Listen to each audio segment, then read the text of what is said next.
오늘 본문은 우리 지난주에 함께 나눴던 본문하고 똑같습니다. 지난주에는 우리가 전반부를 다루었습니다. 그죠? 전반부 내용이 뭔가 하면은 이제 베드로와 요한이 성전 미문에 앉은 안전뱅이를 고쳤고, 그리고 솔로몬 행각에 모인 사람들에게 설교를 했습니다. 이제 그러니까 병자를 고치고 설교를 하니까 사내들인 공회에서 사람들이 나왔습니다. 이제 주로 사두개인과 제사장과 성전 맡은 자리들이 와서 이 두 사람을 체포했습니다. 체포해서 이틀간 가두었다가 이제 이틀 뒤에 이제 그 다음 날에 사내들인 공회에서 이 두 사람을 신문하는 겁니다. 어제 우리 지난주 우리 요까지 봤습니다. 신문하기 직전에 사내들인 공회에서는 반원형으로 이렇게 그 구조가 되어 있는데, 한 중간에 대제사장이 앉고 양쪽에 이제 35명씩 앉죠. 그 중간에 베드로와 요한을 세워놓고 이제 신문하려는 그 폼에서 우리 지난주에 멈췄습니다. 이제 오늘은 신문하는 내용, 그리고 그 신문에 대해서 베드로가 대답하는 그 내용을 우리가 한번 보겠습니다. 자, 7절 이렇게 되어 있습니다. 사도들을 가운데 세우고 사내들인 공회 반원형 중간에 세우고, 이 말이죠. 묻되, 자, 사내들인 공회에서 묻습니다. 너희가 무슨 권세와 누구의 이름으로 이 일을 행하였느냐? 이 일이라는 것은 안전뱅이를 고친 것, 그리고 더 크게 말하면 성전에서 가르친 것, 또 더 하면은 누구 이름으로 예수와 부활을 제느냐, 이런 모든 일을 다 이제 총체적으로 말하는 겁니다. 자, 이 공회의 이 질문을 통해서 우리가 분명히 알 수 있는 것이 뭔가 하면은, 남에서부터 안전뱅이가 고쳐졌다는 치유된 사실은 사내들인 공회에서도 인정합니다. 이걸 부인할 수가 없습니다. 오늘 여기 나중에 우리 다음 주에도 보겠지만 그 자리에 치유받은 안전뱅이도 같이 있었거든요. 그러니까 정말로 치유받은 사실은 부정할래야 부정할 수가 없습니다. 그러나 한 가지 더 묻고 싶은 것은, 너희가 이 안전뱅이를 고쳤는데 도대체 무슨 자격으로 고쳤느냐, 이거하고 같은 말이에요. 고쳤다는 것은 부정하지 못하는데 왜 고쳤느냐, 너희들이 왜 고쳤느냐, 무슨 자격으로 고쳤느냐, 이걸 말하는 겁니다. 자, 이걸 이해하려면 우리가 신명기 13장에 나와 있는 내용을 좀 봐야 됩니다. 자, 신명기 13장 1절에서 3절에 이렇게 되어 있습니다. 너희 중에 선지자나 꿈꾸는 자가 일어나서 이적과 기사를 너에게 보이고 그가 너에게 말한 그 이적과 기사가 이루어지고 너희가 알지 못하던 신들을 우리가 따라 섬기고자 말할지라도 너는 그 선지자나 꿈꾸는 자의 말을 청종하지 말라, 이렇게 되어 있습니다. 자, 이게 모세가 이스라엘 백성들이 가나안 땅에 들어가서 가나안에 그 이상한 제사장 이상한 사람들이 거짓으로 이적과 기사를 베풀면서 야, 우리가 이 신을 섬기자 저 신을 섬기자 한다 할지라도 그 기적과 이사에 현혹되어서 우상을 섬기지 말라, 이 말입니다. 자, 그리고 신명기 13장을 쭉 내려가면 13절 15절에 같은 맥락인데 이렇게 되어 있습니다. 너희 가운데서 어떤 불량배가 일어나 그 성읍 주민을 유혹하여 이르기를 너희가 알지 못하던 다른 신들을 우리가 가서 섬기자 한다 하거든 너는 자세히 묻고 살펴보아서 이런 가증한 일이 너희 가운데 있다는 것이 확실한 사실로 드러나면 너는 마땅히 그 성읍 주민들을 칼날로 죽이고, 이렇게 되어 있습니다. 신명기 13장 1절 3절 13절 15절을 함께 묶어서 간단하게 모세가 했던 말은 어떤 말이 되는가 하면은, 너희 가운데서 어떤 선지자나 꿈꾸는 자, 어떤 마술사 요술사, 이런 어떤 각종 종류의 사람이 나타나서 이적을 베풀면서 야, 이 이적은 내가 섬기는 신이 베푼 이적이야, 그러면서 이스라엘 백성들이 알지 못하는 다른 우상을 섬기자고 선동하는 사람들이 있다면 너희가 그 기적과 이사와 그 사람들을 잘 검증해보고 그것이 가증한 일이라고 드러나면 그 사람들을 다 죽이라, 이 말입니다. 왜냐하면 이게 이상한 사람들이 일어나서 거짓 마술, 거짓 이적을 베풀면서 우상을 섬기자 선동하는 일이 계속 일어나기 때문입니다. 자, 이 말씀에 근거해서 사내들인 공회 사람들은 율법의 대가들 아닙니까? 이 말씀에 근거해서 베드로와 요한이 성전에서 안전병이 꽂힌 것을 검증하려고 하는 겁니다. 야, 이거 혹시 이 엉터리 사꾼 그 선지자가 와서 이상한 마술로 이 사람을 고친 게 아니냐? 너희들은 무슨 자격으로 고치냐? 우리가 이거 검증해서 이상하게 판단되면 너 죽일 거야. 이런 의도에서 오늘 본문에서 무슨 권세와 무슨 누구의 이름으로 이것을 행하느냐라고 말을 하는 겁니다. 자, 이렇게만 보면은 이 사내들인 공회가 정당한 질문을 한 것 같고 오히려 굉장히 율법의 근거에서 하나님의 말씀의 근거에서 합리적인 검증을 하는 것처럼 보입니다. 자, 그러나 지금 사내들인 공회가 이미 이 베드로와 요한을 검증할 때 우리가 지난주에 살펴본 대로 왜 이 사람들을 사내들인 공회에 왜 데리고 왔습니까? 부활을 전하는 것을 싫어해서. 그러니까 이미 사내들인 공회는 베드로와 요한이 부활을 전했다는 말을 듣고 검증하려는 차원이 아니고 이미 결론을 내렸습니다. 감정적으로 편견에 확 사로잡혔습니다. 너희들이 부활을 전해? 그거 잘못된 거야. 사두개인을 중심으로 한 사람들, 그래서 체포해가 왔단 말이죠.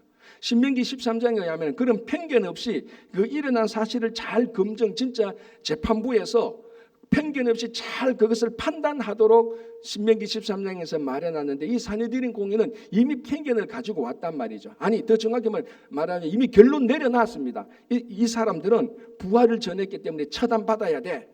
그러나 형식적으로 재판 과정을 거치는 겁니다. 그래서 묻는 거지. 너희들이 무슨 이름과 무슨 권세로 이런 거 했느냐?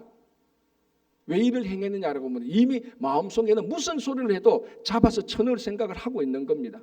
이게 잘못된 거요. 두 번째는 이 베드로와 요한은 우상을 섬기도록 선동한 일이 없어요. 오히려 우리가 지난주에 살펴본 대로 베드로와 요한이 말을 하면서 이 일을 행한 사람은 예수 그리스도가 행했는데 예수라는 분은 누군가 하면은 구약에서 모세와 사무엘과 아브라함을 통해서 예언되고 약속된 하나님의 메시아가 아니냐.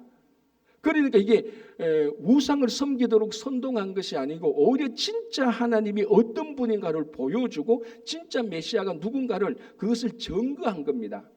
그러니까 이 사내들인 공회에서 오늘 공회가 베드로와 요한을 잡으려고 신명기 13장에 근거해서 검증하려고 했던 게 이 자체가 다 모순이라는 겁니다. 다시 정리하면 첫 번째 결론 다 내려놓고 재판하는 겁니다. 그건 재판이 아니지 않습니까? 결과의 재판에 드러난 사실들에 의하여서 결론을 내려야 되는데 결론을 내려놓고 이제 짜맞추기 시작하는 겁니다. 그거하고 똑같은 거죠. 그리고 베드로와 요한이 우상을 섬기자고 선동하거나 그런 일은 한 번도 없었습니다. 백성들한테 진짜 하나님 누군가를 알려준 것이죠. 그러니까 이 사내들인 공회는 베드로와 요한이 무슨 일을 해도 무슨 말을 해도 무엇을 가르쳐도 악의적인 편견을 가지고 이미 결정을 내려놓고 비난하고 공격하는 것입니다. 자, 이와 비슷한 것이 사실은 예수님도 당했죠. 예수님은 바리새인들에게 당했습니다. 귀신 들려서 말 못하고 눈먼 사람들을 고쳐줬지 않습니까? 그러니까 바리새인들은 오늘 본문은 사두개인들이 주장을 했지만 예수님 때는 바리새인들이 뭐라고 말합니까? 저 예수가 사람 고쳐준 거 귀신의 왕 바알세불의 힘을 빌어서 고쳐준 거다.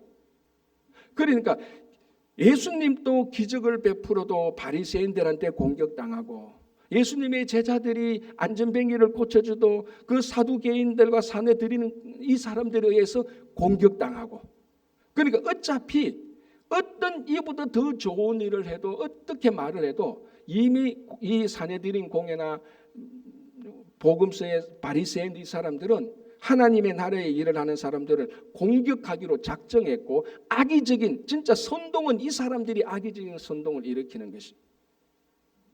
그러니까 이게 우리가 하나님 나라의 일을 할 때는 반드시 이런 근거 없는 악의적인 비난을 받을 때가 무수히 많습니다. 제가 재밌는 얘기 한번 할게요. 옛날에도 한번 제가 얘기했는데 할아버지 손자 나귀 얘기하시죠? 모르실 분이 있으면 들어보시면 할아버지가 손자하고 먼 나라 여행을 갑니다. 나귀 한 마리를 데리고 그래서 나귀 위에 손자를 올려 태우고 갑니다. 그러니까 사람들이 수군수군 대는죠. 아니 저 어린 저 젊은 청년이 더 그러니까 손자를 그래도 2살, 3살 된 이 손자가 아니고 초등학생 되는 손자입니다. 데려가니까 저 멀쩡한 애를 왜 나귀 위에 태우냐고 사람들이 수근수근댑니다. 그 할아버지가 듣고 야 그러면 안 되겠다. 사람들이 네가 나귀 위에 타는 거 자꾸 비난하니까 너 내려라. 내리고 할아버지가 타고 갑니다. 그 사람들이 말하죠. 아니 저 할아버지처럼 보이는데 아주 건강한데 손자는 나귀를 끌고 가고 할아버지가 나귀 위에 타고 가? 야 저거 이상하지 않냐? 또 수근수근댑니다. 할아버지 듣고 안 되겠다. 너도 안 타고 나도 안 타자. 그래서 둘 다 나귀를 안 타고 나귀를 안 타고 걸어갑니다. 그러니까 사람들이 뭐라고 말합니까? 아니 멀쩡한 나귀 두고 왜 안 타고 가네? 그래서 이번에 또 듣고 보니 또 그렇게 되는 거예요. 그 나귀를 타고 이번에는 둘 다 나귀 위에 올라탔습니다. 그러니까 사람들이 또 뭐랍니까? 나귀가 불쌍해. 왜 둘 다 타? 그러니까 타도 비난, 안 타도 비난, 한 명만 타도 비난, 다른 한 명이 타도 비난, 뭘 해도 다 비난입니다. 그래서 할아버지와 손자가 어떻게 했다는 거 알죠? 두 사람들이 나귀를 짊어지고 갔다는 것 아닙니까? 왜냐하면은 세상은 어차피 하나님 나라의 일을 하는데요. 조그만 틈이 있든 없든 무조건 공격하고 악의적으로 비난을 합니다. 거기에 대해서 우리가 흔들릴 이유가 없는 거죠. 물론 우리도 사람인지라 감정적으로 흔들리고 속도 상하죠.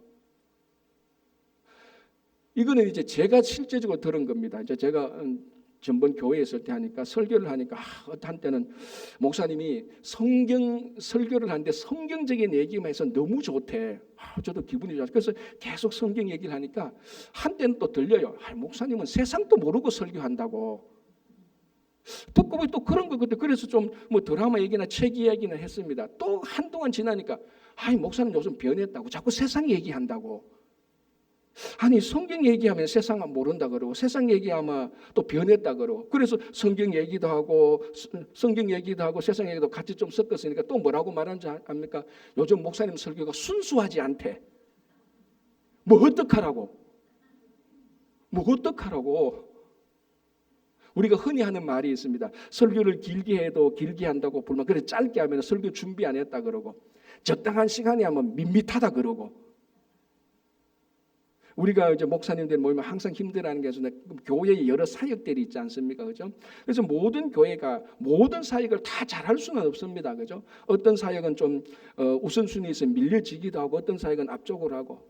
선택적으로 집중을 하지 않습니까? 그러면 또 어떤 사람은 왜 우리 교회는 막 이런 사역은 안 하고 이것만 하느냐고 비난합니다. 그래서 목회자 그 애들 그럼 우리가 다 같이 하자 그러니까 아니 교회가 사역을 다 하려고 한다고. 그러면 하면은 한다고 그러면 안 하면 안 한다고 그러면 선택적으로 집중하면은 다 안 한다고 하고 다 한다고 하면은 다 하려고 한다고 그러고. 뭐 이거는 교회 안뿐만 아니라 직장도 똑같습니다. 그죠? 사람도 똑같잖아요. 똑똑하고 재능 있고 착하고 다 좋은데 뭐라고 비난하는 줄 압니까? 다 좋은데 저 사람은 매력이 없어. 흠이 없으니까 매력이 없어. 그 매력까지 있는데 또 다 좋은데 매력까지 있으면 뭐라고 말합니까? 뭔가 모르게 나는 그 사람이 내 마음에 안 들어. 이게 인간 죄성에 들어있는 비난의 속성입니다. 오늘 이 사내들인 공예 회원들이 베드로와 요한을 안전뱅이를 고치고 그 사람을 고쳐주고 예수 그리스도의 부활을 증거하고 참된 하나님의 모습을 다 보여줬는데도 악의적으로 공격하는 것입니다. 그리고 우리는 뭘 알아야 되는가 하면 우리 성도가 기본적으로 하나님의 일을 하는 데 있어서 악의적인 공격과 의도적인 어떤 비난이 온다는 것을 전제해야 되는 겁니다. 물론 제가 조금 전에 얼핏 말씀드린 것처럼 그런 일들이 우리들의 감정을 해치는 게 맞습니다. 그게 멘탈이 진짜 강해서 내가 무슨 소리 해도 난 끄떡 안 해. 이런 사람들은 별로 없습니다. 저도 목회라도 뭐 안 다친 척 하지 제가. 괜찮은 척 하지. 저도 목회자대로 얘기해 보면요, 얘기 쭉 해보면 나는 뭐 성도들이 그런 말해도 상처 안 받아. 싹 다 거짓말이에요. 싹 다 거짓말이에요. 상처 안 받았으면 그런 얘기를 자체를 안 하는 거예요. 얘기를 하다가 빈 목사님 우리 여기 이런 일이 있었는데 이제 요즘은 나도 그런 일이 있어도 괜찮아요. 천만에 괜찮으면은 그 얘기를 하지도 않았다고요. 안 괜찮으니까 그 얘기가 나오는 거예요. 우리가 비난을 받고 공격을 받을 때 다 상처를 받습니다. 그런데 이거를 부인할 수는 없지만 우리가 극복할 수 있는 것은 보십시오. 예수님이 귀신을 쫓아도 바알세분의 귀신의 힘을 빌려서 비난하고, 오늘 베드로와 요한이 안전병기를 고쳐줘도 악의적인 공격과 의도적인 판단을 합니다. 이걸 우리가 안다면은 우리들이 주님의 일을 하는데, 순수하게 하는데 여러 비난과 의도적인 판단과 오해가 와도 우리가 덜 흔들릴 수 있는 겁니다. 이걸 안다면.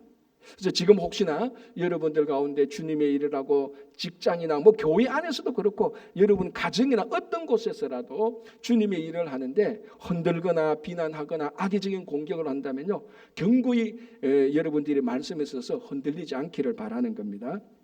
자, 8절 보겠습니다. 이렇게 되어 있습니다. 이에 베드로가 성령이 충만하여 이르되, 자, 산헤드린 공회가 악의적인 공격을 했습니다. 의도적인 판단을 막 공격했습니다. 자, 여기 이제 베드로가 대답을 해야 하지 않습니까? 너희들이 무슨 권세로 누구 이름으로 이 안전병기를 고쳤냐고 막 공격을 하는데 대답을 해야 됩니다. 자, 대답을 하는데 베드로가 성령이 충만하여라고 말을 합니다. 자, 우리가 앞에서 베드로의 두 번의 설교를 봤습니다. 첫 번째 설교는 오순절날 마가의 다락방에서 설교를 했습니다. 여러분, 그때 베드로가 설교할 때 그 앞에 성령이 충만해서 설교했다는 말이 없어요. 솔로몬 행각에서 안전병기 고치고 솔로몬 행각에서 설교할 때도 성령이 충만해서 설교했다는 말이 없어요. 성령이 충만해서 했다는 말이 없다고 해서 오순절 설교와 솔로몬 행각의 그 설교가 성령이 충만하지 않은 설교입니까? 아니지 않습니까? 그 말이 없어도 성령이 충만한 설교예요. 그런데 오늘 산헤드린 공회에서 공격받고 신문 당하면서 대답할 때는 성령이 충만했다는 말을 쓰는 겁니다. 설교할 때는 그 말을 안 썼는데 대답할 때는, 신문 받고 대답할 때, 공격받을 때 대답할 때는 성령이 충만했다라고 말을.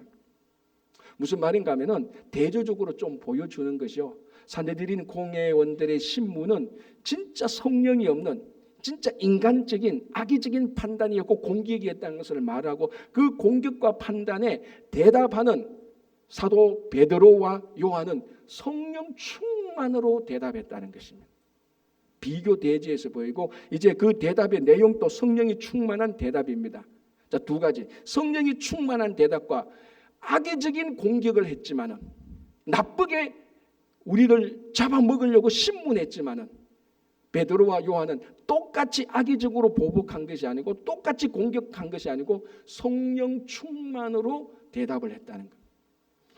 여러분, 서대반 집사가 이제 설교하고 죽기 직전에 이렇게 되어 있습니다. 처음에 사도행전 6장 8절에서 11절까지 제가 한번 읽어드릴게요.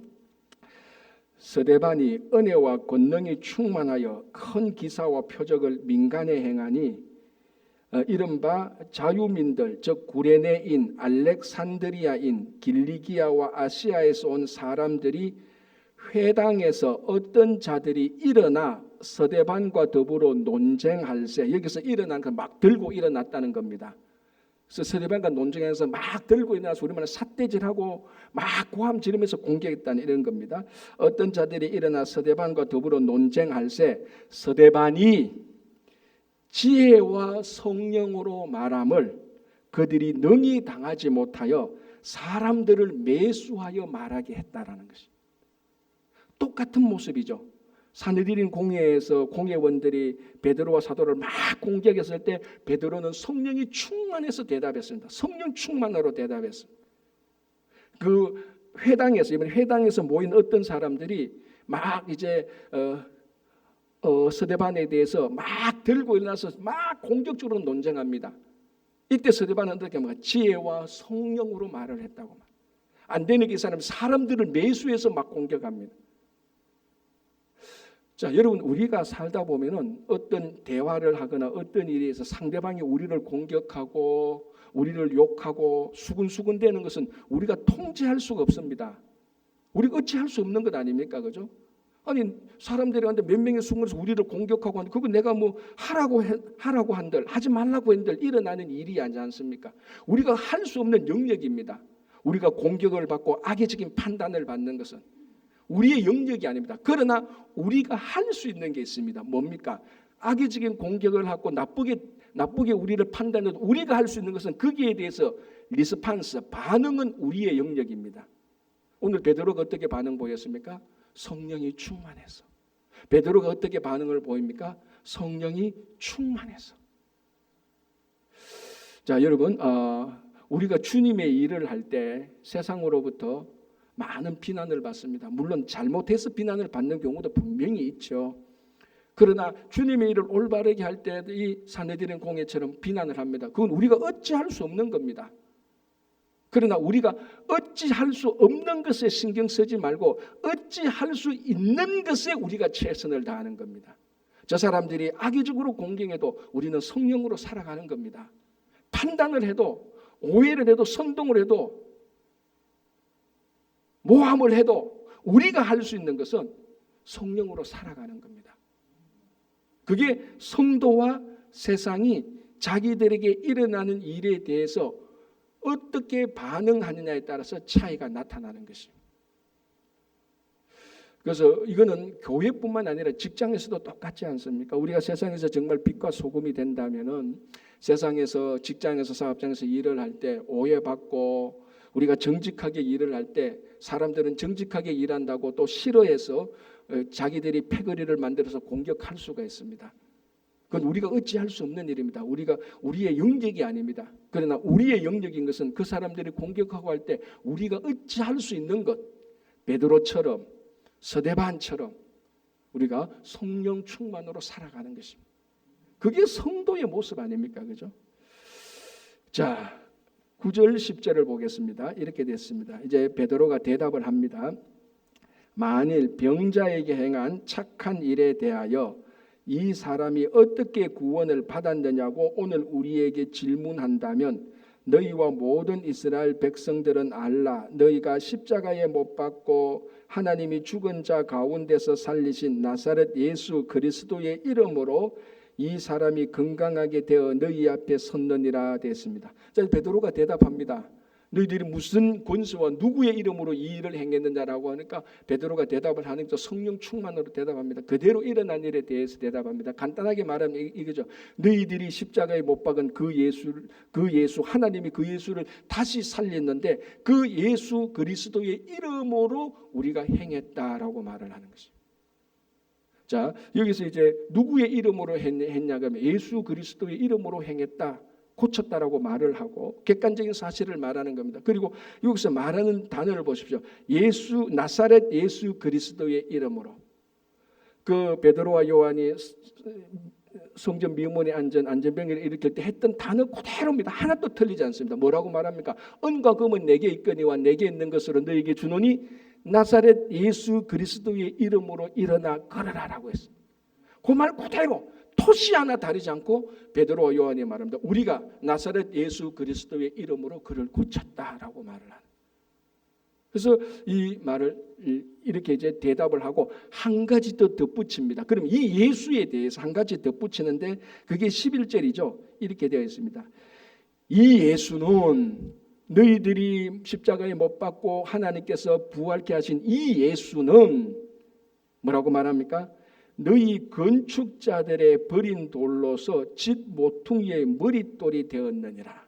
이 예수에 대해서 베드로가 이렇게 말합니다. 예수는 건축자의 버린 돌인데 집 모퉁이의 머릿돌이 되었다라고 말합니다. 자, 이게 그 건축자들, 자 이제 여기서 건축자는 나무도 다루고 돌도 다룹니다. 이 돌을 다루는 건축자가 돌을 하다 보면은 이제 그 집을 지을 때는 큰 돌 가지고 다듬어야 되지 않습니까? 그걸 하다 보니까 쓸데없는 돌이 있습니다. 그걸 버리는 겁니다. 아무 쓸데없다 해서 버렸는데 버린 이 돌이 나중에 유용하게 되어서 모퉁이의 머릿돌이 되는 겁니다. 모퉁이의 머릿돌은 두 벽을 연결시켜서 그 바탕이 되는 것 아닙니까? 그러니까 모퉁이의 머릿돌이 흔들리면 벽 두 개가 흔들립니다. 건축물의 벽 두 개가 흔들리면 그 건축물 무너지는 것은 일도 아니죠.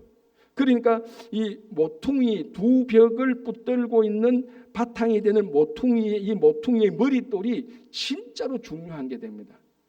이게 흔들리면 집 다 무너집니다. 그래서 많은 건축자들이 집을 다 건축하고 난 다음에 자기들의 이름을 어디 쓰는 줄 압니까? 모퉁이의 머릿돌이 자기 이름을 쓴대요. 이 건축물의 상징이 되는 자기 시그너처를 거기에 한다는 거예요. 그만큼 모퉁이의 머릿돌이 중요한 겁니다. 근데 이 중요한 모퉁이의 머릿돌이 처음에 어떻게 됐습니까? 건축자가 버린 돌이라는 겁니다. 쓸데없어 버렸다고 생각하는데 가장 유용하게 쓰이는 것이죠. 그 우리나라 속담에 구번나무가 선산을 지킨다 그러잖아요. 구번나무는 목재로도 쓰지 못하고 아무데도 못 씁니다. 그러니까 목수가 산에 가서 어느 나무를 쓸까 하다가 이거 좋은 목재 있네? 좋은 목재 가져갑니다. 또 다른 사람이 가니까 열매가 많이 맺히니까 그 열매 맺히는 나무를 가져갑니다. 계속 그 나무에 남아있는 나무가 무슨 나무입니까? 구번나무입니다. 쓸데없는 나무인데 시간이 지나면 쓸데없는 나무, 구번나무가 산을 지키고 있었다는 겁니다. 무용지용이죠. 무용하다고 생각했는데 가장 유용하게 되는 겁니다. 제가 좋아하는 장자의 이런 얘기가 있습니다. 장석이라는 목수가 제자하고 길을 가는데 어느 마을에 갑니다. 그 마을 입구에 딱딱한데 천년된 거목이 있습니다. 그 마을 입구는 보통 사당인데 천년된 나무가 그 마을을 지키고 있으니까 사람들이 이제 전국 각지에서 소문이 나서 사람들이 와 모여가지고 이제 유명한 관광지가 됩니다. 도대체 천년된 나무가 어떻게 이렇게 이쁘냐 막 이렇게 사람들이 막 구경하는데 이 장석이라는 목수가 제자하고 가면서 그것도 보지 않고 그냥 패스하는 겁니다. 그 제자가 스승님 아니 우리가 목수인데 이 천년된 나무를 보고 가야 되지 않습니까? 그러니까 장석이 하는 말이 딱 이렇게 말합니다. 쓸모없는 나무다라고 말을 합니다. 아니 천년된 나무가 쓸모없다뇨. 그래서 하는 말이 장석이 이렇게 말합니다. 이 나무는 쓸모없다. 이 나무를 가지고 배를 만들면 금방 가라앉고 이 나무를 가지고 관을 만들면 금방 썩고 이 나무를 가지고 그릇을 만들면 금방 부서지고 이 나무를 가지고 문이나 창틀을 만들면 진액이 흘러나와서 더러워져서 못 쓰고 이 나무를 가지고 나무 기둥을 만들면 나무 군병이 벌레가 들끓는다. 쓸모없는 목재다라고 합니다. 그러면서 말합니다. 쓸모없는 목재였기 때문에 천년을 버텼다라고 말을 합니다.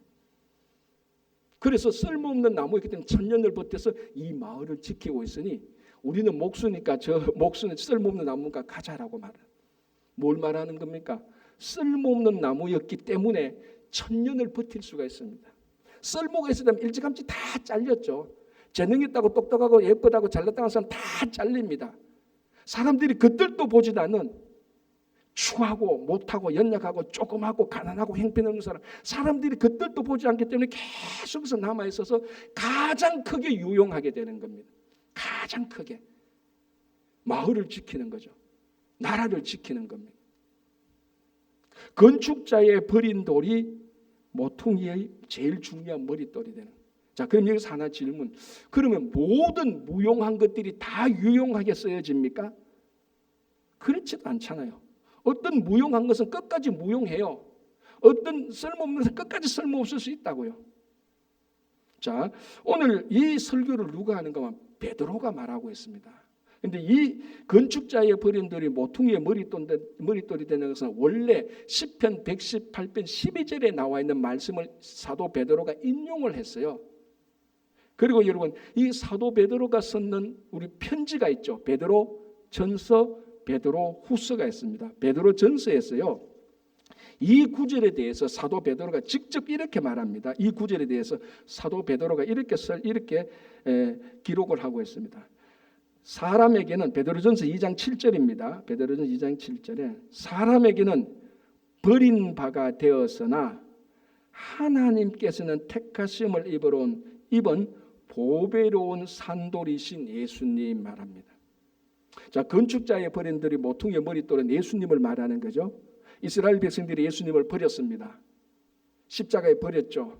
십자가에 버려진 그 예수님을 하나님께서 선택해서 부활하셔서 온 인류를 구원하시는 가장 유용한 구원자로 쓰셨습니다. 자, 여기서 베드로가 아주 중요한 말을 합니다. 장자도 말하지 않은 우리나라 속담도 말하지 않은 것을 베드로 사도가 뭐라고 말하는가 하면은 사람에게는 버린 바가 되었으나 하나님께 택하심을 입으니라고 말을 합니다. 모든 무용한 것이 다 유용하지는 않지만은 모든 무용한 것에 하나님께서 택하실 때는 모든 것이 다 유용해집니다. 그러니까 무용지용이라고 말을 할 때, 하나님께서 선택하실 때, 하나님께서 쓰실 때 모든 쓸데없는 것, 버림받은 것, 배신당한 것, 구석에 박혀있는 것, 사람들이 쳐다보지 않는 그 모든 것이라 할지라도 하나님의 택하심을 할 때는 가장 유용하게 쓰는 겁니다. 여러분, 예수님을 십자가에 못 박을 때 유대인들 한 명도 겉들도 보지도 않았습니다. 다 바라바를 봤죠. 바라바 놓아주라고 말했지만 하나님께서 예수 그리스도를 선택해서 부활하실 때 온 인류를 구원하는 가장 유용한 메시아가 된 것입니다. 그래서 우리가 이렇게 살아가다 보면은 우리가 예수 믿고 진짜 신앙생활 하다 보면은 손해 볼 때도 있고, 진짜 예수 믿는 것 때문에 무시당할 때도 있지 않습니까? 버려질 때도 있고. 정말로 우리 주일학교 어린이 같은 경우는 진짜 예수 믿는 것 때문에 같은 또래 아이들한테 왕따 당할 수도 있는 거예요. 애들아, 너희들 그렇게 살면 그건 나쁜 일이야라고 말할 때 같은 또래 애들은 너 혼자 착한 척해, 너 교회 다니다고 착한 척이라고 무시당할 수 있습니다. 이건 애들 얘기지만 어른들에게도 똑같을 수가 있잖아요. 직장에서 일할 때 우리 부장님 이거 올바른 방법이 아닌데요 라는데 부장님이 김 과장 너 혼자 잘났어? 그런 일이 일어나지 않습니까? 신앙대로 살다 보면은 회사나 어떤 일터에서 무시당할 수 있고 버려질 수도 있고 소외될 수도 있습니다. 그 회사에서 무용해질 수 있는 것처럼 보여지지요. 그러나 하나님께서 택하실 때 사람들이 볼 때는 무용하지만 하나님께서 택하실 때는 가장 유용한 모퉁이의 머릿돌이 되는 것입니다. 그래서 우리가 주님의 일을 하다가 버려지고 진짜 주님의 일을 하다가 무시당할 때는 우리는 걱정하고 염려할 필요 없습니다. 하나님께서 우리와 함께 하실 때 가장 유용하게 쓰여지는 것이죠. 12절 보겠습니다. 다른 이로서는 구원을 받을 수 없나니 천하 사람 중에 구원을 받을 만한 다른 이름을 우리에게 주신 일이 없음이라 하였더라. 예수 그리스도 구원의 유일성에 대한 설교 중에 가장 높은 수준의 설교를 지금 베드로가 한 겁니다. 영어로만 no other name, 다른 이름은 없다는 겁니다. 구원받을 만한 다른 이름을 우리들에게 준 적이 없다. 예수 그리스도 한 분밖에 없다는 겁니다. 여러분, 요한복음 14장 6절에서 예수님께서 뭐라고 말씀하십니까? 내가 곧 길이요 진리요 생명이니 나로 말미암지 않고는 아버지께로 갈 자가 없다. 예수님 스스로가 자기가 유일한 only, 유니크하고 유일한 unique and only 딱 한 분 하나님께로 갈 수 있는 길이다라는 겁니다. 제가 잘 쓰는 표현대로 말하면 우리가 예수님에게는 여러 가지 방법으로 다가갈 수 있습니다. 사업이 망해서 예수를 만나고, 건강이 나빠져서 회복되면서 예수를 만나고, 교회 한번 놀러 왔다가 예수를 만나고, 친구 초청잔치에 와서 예수를 만나고, 여러 가지 예수를 만날 수 있지만 하나님께로 가는 길은 예수 그리스도 한 분밖에 없다는 겁니다. 다른 길은 없습니다. 유일한 한 길밖에 없습니다. 무협지 얘기 하나 할까요? 우리 그 무협지에 대한 김용 선생이 쓴 의천도룡기라는 게 있습니다. 거기 주인공이 장묵이라는 아이인데 처음엔 아이부터 나와서 어른까지 되는 건데요. 9살 때 현명신장이라는 악한 공격을 받게 됩니다. 이것은 아주 사악한 공격배구라고 해서 원래 중원에서 진짜 무림의 고시들은 이걸 안 씁니다. 사파에서나 쓰지. 근데 현명신장을 맞으면 어떤 건 목에 한독이 생깁니다. 몸에 한독이 생깁니다. 몸이 계속 추운 거예요. 그래서 일찍 죽게 되는 겁니다. 이 한독을 빼내야 돼요. 근데 이제 그 무협지를 보면은 무당파의 창시자 장상품이 나옵니다. 태극권을 만드는 사람이죠. 무협지를 아시는 분 아시겠지만 전설적인 진짜 레전드급 인물이죠. 같은 장시예요. 같은 그 흐름이에요. 그래서 장상품이 자기 온 내공으로 장무기를 고치려고 해도 그 위대한 전설급의 내공으로도 장무기의 한독을 빼내지 못합니다. 그래서 자기도 포기하고 얘는 일찍 죽을 수밖에 없다. 누구도 고치지 못한다.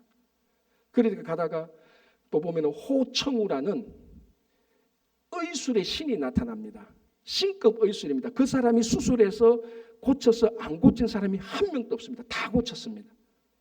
이 사람이 장무기를 못 고칩니다. 아무도 고칠 수 없어요. 한 가지 방법이 있어요. 딱 한 가지. 몸에 있는 한독을 빼는, 그게 구양신공을 익혀서 몸의 한독을 빼야 되는 겁니다. 근데 구양신공을 익히려면 구양진경을 구해야 됩니다. 비서를 구했는데 그 구양진경이 어디 있는지 중원의 고수들도 아무도 모릅니다. 구양신공을 익힐 수가 없죠. 그러다가 세월이 가다가 어떻게 하다니까 이 장무기가 절벽에 떨어집니다. 절벽에 쿡 처박혔는데 보니까 옆에 보니까 큰 하얀 원숭이가 있어요. 근데 하얀 원숭이가 막 고통스러워하는 겁니다. 이 또 장무기가 의술을 약간 배웠어요. 그리고 워낙 양심이 고와서 큰 원숭이가 막 고통스러워하는 걸 보고 그 원숭이를 낱개로 수술을 합니다. 그래서 원숭이를 눕혀놓고 배를 쫙 가릅니다. 배 안에 보니까 기름종이에 쌓인 책 4권이 나와요. 그게 구양진경인데 그것을 수련하면 구양신공이 되는 겁니다. 그래서 5년 동안 그 구양진경을 써서 구양신공을 스스로 터득해서 자기 몸에 독을 빼내서 절대 고수가 되고 해독을 하는 재미있는 얘기가 있습니다. 뭘 말하는 것일까요? 자기 몸에 독을 빼는 방법은요, 한 가지 방법밖에 없어요. 다른 방법이 안 돼요.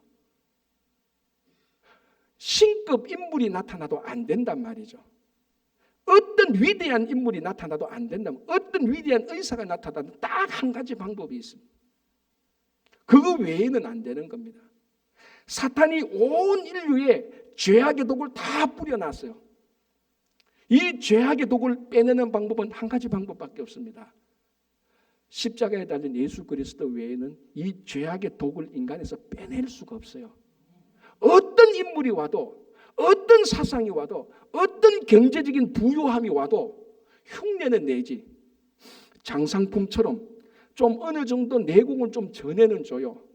의술신 호충우자는 좀 흉내는 내요. 그러나 그 몸에 있는 독을 빼내지 못합니다. 예수 그리스도 외에는 하나님께서 인간의 죄악을 구원할 수 있는 이름을 준 사람은 예수 그리스도 외에는 아무것도 없습니다. 아무리 위대한 것이 나타나도 유사는 하지만은, 해독이라는 것이 유사한 약 가지고 해독이 됩니까? 아닙니다. 거기에 딱 맞는 한 가지 약이 있습니다. 감기 걸리면 감기약을 먹어야 돼요. 감기 걸리는데 소화제 아무리 먹어도 감기는 고쳐지지 않는다는 거예요. 자물쇠가 있으면 이 자물쇠에 맞는 열쇠를 이어야 되는 건데, 자물쇠가 있다 열쇠 좋다고 해서 다이아몬드 열쇠를 간다고 이 자물쇠가 열립니까? 안 열리잖아요. 사탄이 인간을 죄악에 다 가둬놓고 자물쇠로 묶어놨습니다. 그 자물쇠를 여는 것은 예수 그리스도의 열쇠 외에는 없다니까요. 사람들이 다이아몬드 열쇠를 가져옵니다. 이게 제일 좋은 열쇠다. 이거로 열면 된다. 제일 장인이 만든 예쁜 열쇠를 가져옵니다. 이거로 열면 된다. 아무리 예쁘고 자질이 좋아도 하나도 안 열리는 겁니다. 거기에 맞는 유일한 열쇠가 있습니다. 인간을 구원할 수 있는 유일한 열쇠는 예수 그리스도 외에는 어떤 이름을 준 적이 없다라고 베드로가 말을 하는 겁니다. 우리가 그것을 믿을 때 여전히 예수 그리스도가 우리들의 메시아고 예수 그리스도를 믿고 사는 겁니다. 자, 오늘날 우리가 미국에 살 때 가장 큰 특징이 뭔가? 다원화 시대 사람 아닙니까? 다원화 시대 아닙니까? 뭐래 다 다원데, 가치의 다원화, 방법의 다원화, 모든 것이 다원화입니다. 그래서 어디 가서 이 다원화를 부인하면 진짜 야만인 취급받습니다. 우리는 이 시대에 다원화스럽게 살아야 돼요. 그러나 여기에는 치명적인 함정이 하나 있습니다. 뭡니까? 구원에 있어서도 다원화라는 함정. 이건 이 함정에 빠지면 안 되는 겁니다.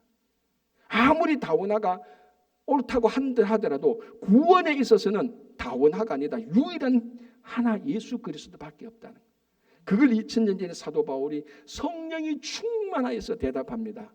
성령이 충만하로 no other name, 다른 구원의 이름을 준 적이 없다라고.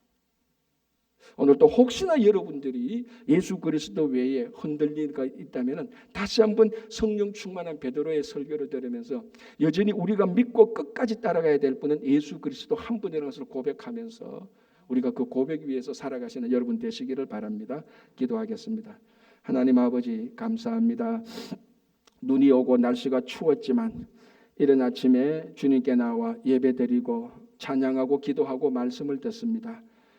하나님 아버지, 오늘도 우리에게 함께 하시고 우리가 주님의 일을 할 때 세상은 우리를 공격하기도 하고 의도적으로 비난을 하기도 합니다. 우리가 어찌할 수 없지만 우리가 어찌할 수 있는 대답을 잘할 수 있도록 성령 충만한 대답을 하며 살아갈 수 있도록 인도하여 주시옵소서. 아버지 하나님, 우리들이 주님의 일을 할 때 어떨 때는 오해받고 버려지기도 하고 무시당하기도 하고 배반당하기도 하고 힘들기도 하지만 하나님께서 무용한 우리들을 하나님께서 택하여 주실 때 가장 유용한 하나님의 도구로 쓰임을 확신하며 살아가게 하여 주시옵소서. 예수님 이름으로 기도합니다. 아멘.